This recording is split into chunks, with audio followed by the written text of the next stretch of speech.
Diane shows up and requests a response to that query. When she asks Alexis if this information regarding Laura is trustworthy, he responds, "Almost."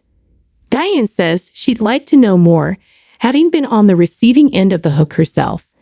Alexis advises Adrian to go because she only has transcripts of the court proceedings, which is all the proof Adrian has. Diane queries Laura's motivation for wanting them, the nature of the official-looking file on her desk, and where she obtained it. These are the transcripts that Alexis claims Laura gave her, and she asked her to review them. "So it's true, Laura is angling for Heather's release, and you were helping her," snaps angrily at Diane. There was never a medical evaluation of Heather. According to Alexis, who claims all she did was go through the court documents. She also claims that there is fresh evidence suggesting that Heather's cobalt poisoning drove her insane. According to Alexis, there are precedents in place for reopening Heather's case. Diane promises to find a fight for each person she encounters. "There is one problem. This is a precedent you set," remarks Alexis. Diane asks her to name it even though she has no idea what she is talking about. "The state of New York versus Robert Frank, aka Franco," replies Alexis. Diane seems surprised. According to Alexis, Franco's tumor rendered him incapable of taking responsibility for his own conduct. The same could be said about his mother. "She done her job," Alexis claims, and if Heather is released, then she is not passing judgment on her. Diane is aware that she only has herself to blame if her would-be murderer escapes unpunished. Diane queries what she should do. Alexis advises her to remain silent and hope that Franco's mother isn't released since someone might discover her defense. Laura believes Trina is in her office to discuss the piece published in The Invader. She claims they made a mistake and is not seeking Heather's release.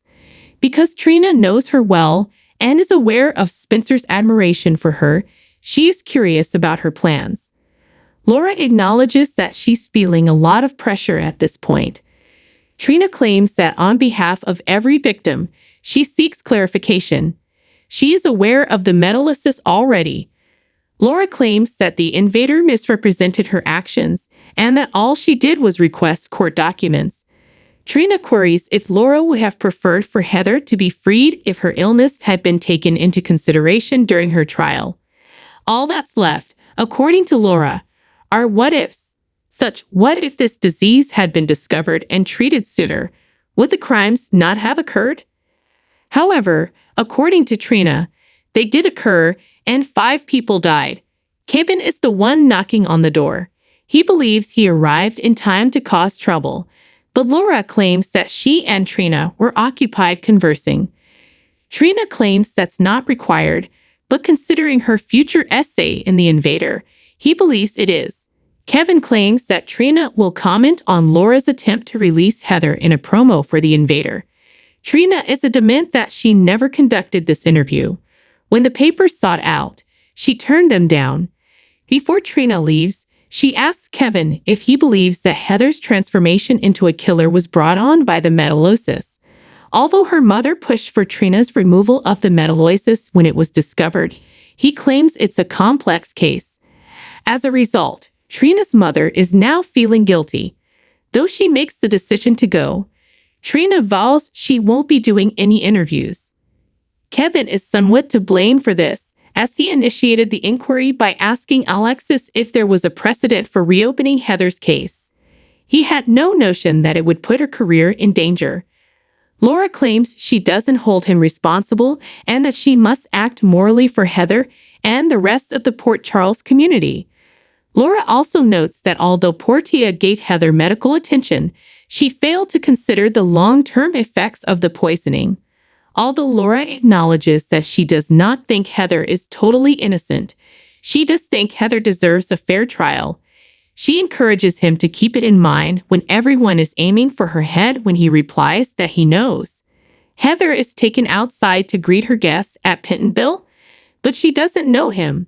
Says Curtis, he knows her. According to Heather, she's quite well known. She's the insane hook killer. Curtis claims that she has been widely reported because it makes her realize how horrible the world is and how she contributed to it. Heather chooses not to follow it. She asks what his name is and remarks that she doesn't often have gentlemen as attractive as him visit her. Curtis Ashford, father of Trina Robinson, he says. Curtis talks about the suffering she caused Trina and how the loss of Spencer has dimmed her light. He wonders whether Heather is upset by the truth as she becomes tearful. Heather claims she isn't and sobs at the